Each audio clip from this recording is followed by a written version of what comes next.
today I just wanted to give you, 10 things that 10 facts that you've probably not associated with Ethiopia.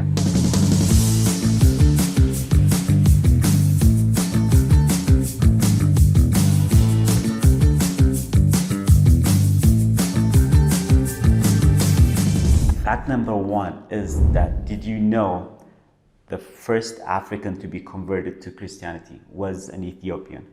So this is pretty fascinating, as most people don't associate Africa with being one of the first ones to adapt Christianity, but Ethiopia in particular, with a lot of different things you'll see later on, is one of the first adapters of Christianity. So this first person that converted to Christianity was a treasury for an Ethiopian queen representing Ethiopia in Jerusalem. And on his way back, Prophet Philip was helping him understand the book of Isaiah as he was reading it. And later the Ethiopian converted into Christianity and became the first Africans to convert to Christianity. And this was even before Prophet Paul converted to Christianity, so which makes it very significant. Fact number two is, did you know one of the first converts to Islam was an Ethiopian, Bilal, who was an Ethiopian born in the Arabian Peninsula, but was of Ethiopian parents working for Prophet Muhammad.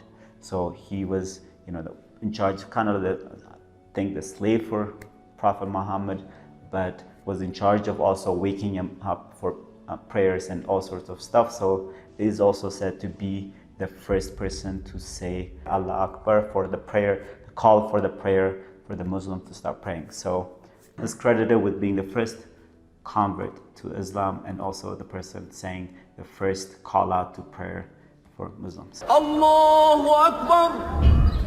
The third fact is the Queen of Sheba, or our Queen of Ethiopia, traveled to Jerusalem to meet King Solomon, which is also recorded in the history, which is, I'm sure this fact you've heard about in different places if you've heard about Ethiopia, because, as Ethiopian history goes, Queen of Sheba and King Solomon had a son, Menelik I, which led Ethiopia for a long time. And kings of Ethiopia, descendants of kings from them, have been, even Haile Selassie, the last emperor of Ethiopia, is said to be descendant of King Solomon. So big history connected through that, from this one trip of Queen of Sheba, Queen of Ethiopia, and all the way to Yemen, traveling to Israel. As it was written in the Bible's book of Kings, and when the Queen of Sheba heard of the fame of Solomon, she came to Jerusalem with a very great train, with camels that bear spices and very much gold and precious stones. Fact number four is the Obelisk of Aksum, which are a huge obelisk that were built in the Aksumite Empire, one of the most powerful empires in the ancient world. It's said to be, one of the most powerful ones, next to, Persia, Rome, China, and Aksum, Ethiopia. So these obelisks were built in Ethiopia. There were a lot of them, but one of the main ones, the first one that's credited being the largest human-made obelisk from one stone, is 33 meters high with 500 tons. Was kind of followed in Ethiopia. It's still in the Aksum in Ethiopia that you can go visit and everything. And then the second highest obelisk that was in Ethiopia built during this time was 24 meters high and weighing about 120 tons. Was taken to Italy in the 1937 when Ethiopia and Italy had a war, and we were going through a whole 5-year war with Italy.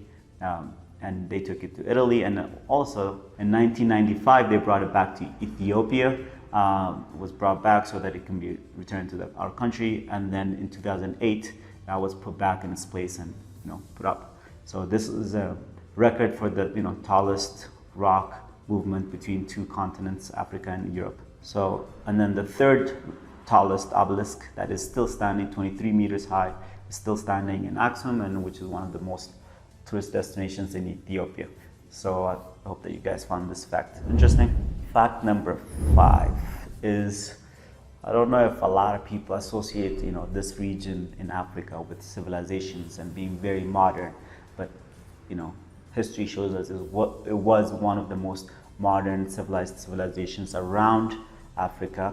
and Yiha in Ethiopia, northern Ethiopia, where where the Battle of Adwa took over with Italy and everything, is said to have in the 5th century, before the 5th century, before Christianity and everything, was a temple for the moon in Ethiopia celebrated, which was around the whole Sabian civilization, which was a very sophisticated, very modern civilization, and was based in Ethiopia in the northern part called near Adwa. Fact number 6 is tabots.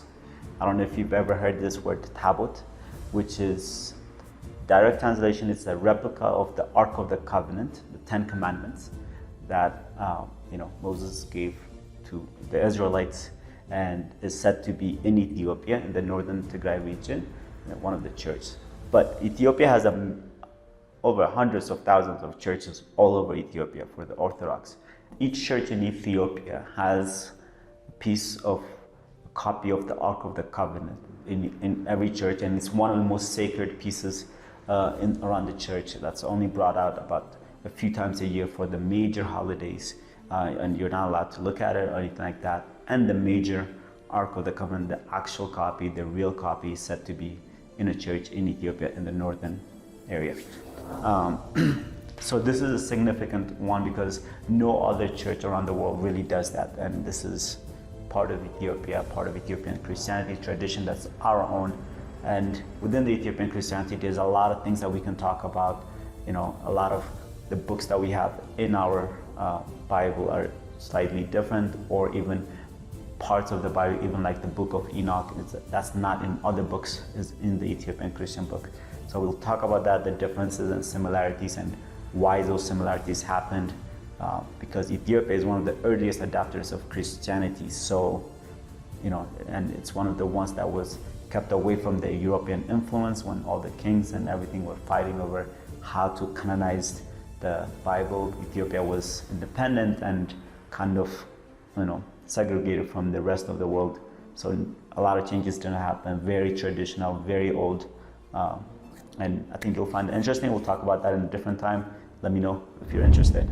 Fact number 7 is in the 4th century, one of the Ethiopian kings, King Izana, made Christianity the state religion in Africa, which made Ethiopia the first sub-Saharan Africa to recognize and be as a state, a Christian state as a whole, which is fascinating. And not only that, he went one step ahead and became the first king, the first country to have the cross on our coin, as Ethiopia was minting its own coins and its own money, its own currency, put the cross on the coin, which made it the first king in Africa around the world to engrave the cross on our coin. So that's a very fascinating fact that we don't talk about much. Beta Gorgis is one of the churches in Lalibela up in the northern Ethiopia, which is a collection of churches built to resemble Jerusalem. So it's supposed to be said that it would become the second Jerusalem. King Lalibela built them, and one of them, the Beta Gorgis church, is the largest church that is built out of solid rock.